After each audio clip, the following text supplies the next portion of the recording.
যোৱা কৰিলোঁ এইটো অকণমান ভাল দেখিছোঁ অকণমান বৰহমপুৰ কিয় হ'ল বৰহমপুৰ কিয় বিখ্যাত অকণমান কওকচোন আপুনিয়ে আমি জ্যেষ্ঠজনৰ পৰা জনা মতে ইয়াতে বৰহমপুৰত এজন ব্ৰাহ্মণ পণ্ডিতে বসবাস কৰিছিল আৰু তেখেতৰ স্মৃতিতে আচলতে বৰহমপুৰ হৈছে বুলি আমি জ্যেষ্ঠসকলে কোৱা আমি জানিছোঁ আৰু এতিয়া বৰহমপুৰটো বিশেষ আমি বিখ্যাত বুলি ক'ব পাৰোঁ যে আপোনাৰ স্বাধীনতা ভাৰত স্বাধীন আন্দোলনৰ সময়ত যি ভাৰত ত্যাগ আন্দোলন হৈছিল গান্ধীজীৰ নেতৃত্বত সেই ভাৰত ত্যাগ আন্দোলনত আমাৰ ইয়াতে যি আমাৰ শান্তি সেনা আছিল আমাৰ যিসকল ভলণ্টিয়াৰ আছিল ফ্ৰীডম ফাইটাৰ যিসকল ব্ৰিটিছ খেদা আমাৰ সৈনিক আছিল আমাৰ ভাৰতীয় যিসকল আমাৰ সংগ্ৰামী আছিল তেখেতসকলৰ আন্দোলনৰ ফলশ্ৰুতি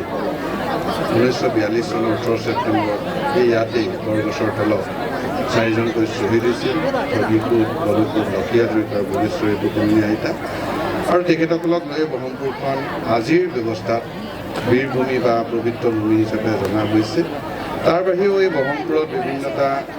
সামাজিক অনুষ্ঠান প্ৰতিষ্ঠান গঢ়ি এটা হৈছে বিশেষকৈ আমাৰ যি অন্ধ বিদ্যালয় নৰ্থ ইষ্টৰ ভিতৰতে আমাৰ অন্ধ বিদ্যালয় ইয়াত আছে আৰু অন্ধ বিদ্যালয়খনত আমাৰ জন্মসূত্ৰে যিসকল দৃষ্টিহীন আমাৰ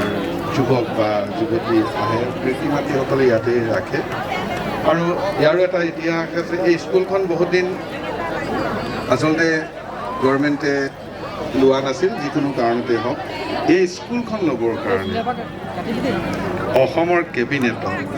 অকল কেবিনেটত বহি সেইদিনা কেবিনেটত এটাই ডিচিশ্যন হৈছিল অকল মাত্ৰ বৰহমপুৰ অন্ধ বিদ্যালয়খন মানে চৰকাৰীকৰণ কৰিবৰ কাৰণে ইয়াত এটা বিশেষ আছে আৰু তাৰ বাহিৰেও আমাৰ ইয়াতে এতিয়া কেইবাটাৰো আমাৰ তেনেকুৱা ঐতিহাসিক মন্দিৰ আছে এতিয়া বৰহমপুৰৰ লগতে আপোনালোকেও গম পাব যে আমাৰ ইয়াতে আমাৰ মহামৃত্যুঞ্জয় মন্দিৰো ইয়াতে গঢ় লৈ উঠিছে তাৰ বাহিৰে আমাৰ ইয়াতে বৰহমপুৰৰ গাঁৱতে লাগি থকা আমাৰ বাদুলি খুৰুং যি আছে আমাৰ ঐতিহাসিক বৰহমপুৰৰ কাষতে আছে চম্পাৱতী আছে বৰহমপুৰত আচলতে এনেকুৱা ইতিহাস প্ৰকৃত বহুখিনি আছে তাৰ ইতিহাসতকৈ পৌৰাণিক বহুখিনি সমল ইয়াত আছে আৰু সেইকাৰণে আমি নিজেই গৌৰৱ কৰোঁ এজন বৰহমপুৰীয়া হিচাপে মোৰ ঘৰ ইয়াতেই বৰহমপুৰতে এই আপোনাৰ আমাৰ নেশ্যনেল হাইৱে যি আমাৰ গোল চক্কৰ আছে তাতে উৰিয়া গাঁও বুলি কয় ৰজাকেদা নগাঁও বুটাই ডেকা আপুনি শুনিছে এই তাৰেই ময়ো এজন সন্তান ৰজাকেদা নগাঁও বুটাই ডেকা ইন্দুৰা হাজৰিকাৰ আমি হয় আৰু গতিকে আমি গৌৰৱ কৰোঁ বৰহমপুৰীয়া হিচাপে আমি নিজকে গৌৰৱ কৰোঁ আৰু আপুনি যিটো ক'লে যে ৰাস্তা ঘাটৰ কথাখিনি একেবাৰে সত্য আমাৰ ইয়াতে ৰাস্তা ঘাটৰ অৱস্থা খুবেই বেয়া আজি আপুনি যিটো ৰাস্তা দি আহিছে আজি অলপ দিনৰ আগত এই ৰাস্তা দি মানুহ একেবাৰে যাব পৰা নাছিলে ইয়াৰ পৰা ওলাই যোৱা কিছুমান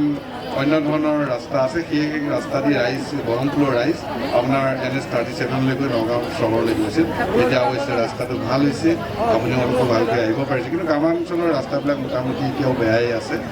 সেই কথাখিনি আজি আৰু বিহুৰ বতৰত নাপাতো সেইখিনি আপোনালোকেও জানে আপোনালোকে গোটেই অসমখন গৈছে যেতিয়া আপোনালোকে সকলো জানে আমাতকৈ আপোনালোক বেছি